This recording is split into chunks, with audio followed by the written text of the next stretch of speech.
not only is the past interesting, but I think it's vital. There's a continuity of knowledge and wisdom, and we are part of that continuity. And what the new discoveries are showing is that history is cyclic, it's not linear.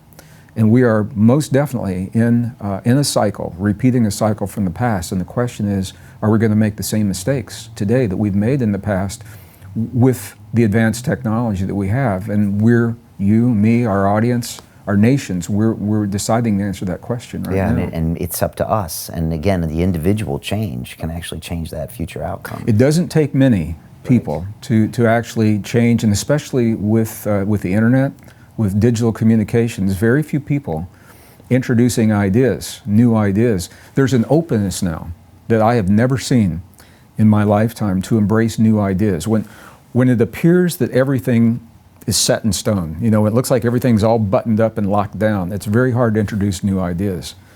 When the world is in chaos, which is what we're experiencing right now, people are primed, they are ripe for new ideas, and it's very easy for a single idea, if it is well thought out, if it is honest, truthful, factual.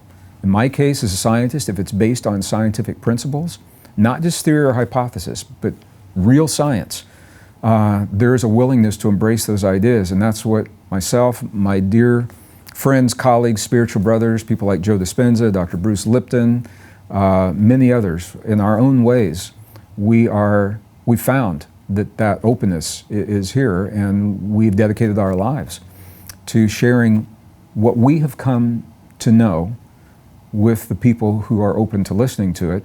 And we're also very honest, what we have come to know is changing because science is designed to be constantly updated. It's not a static knowledge system. So what I'm saying today will be even a little different from the book that I published last year, because we now know more than we knew when that book was published last year. I think it's really important to be honest and truthful and factual when we're sharing this information. But all of it tells us, number one, we're not what we've been told.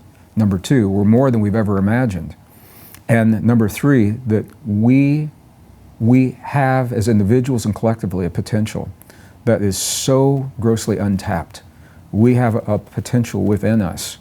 And as we embrace that potential, we begin to think of ourselves very differently and see the world very differently.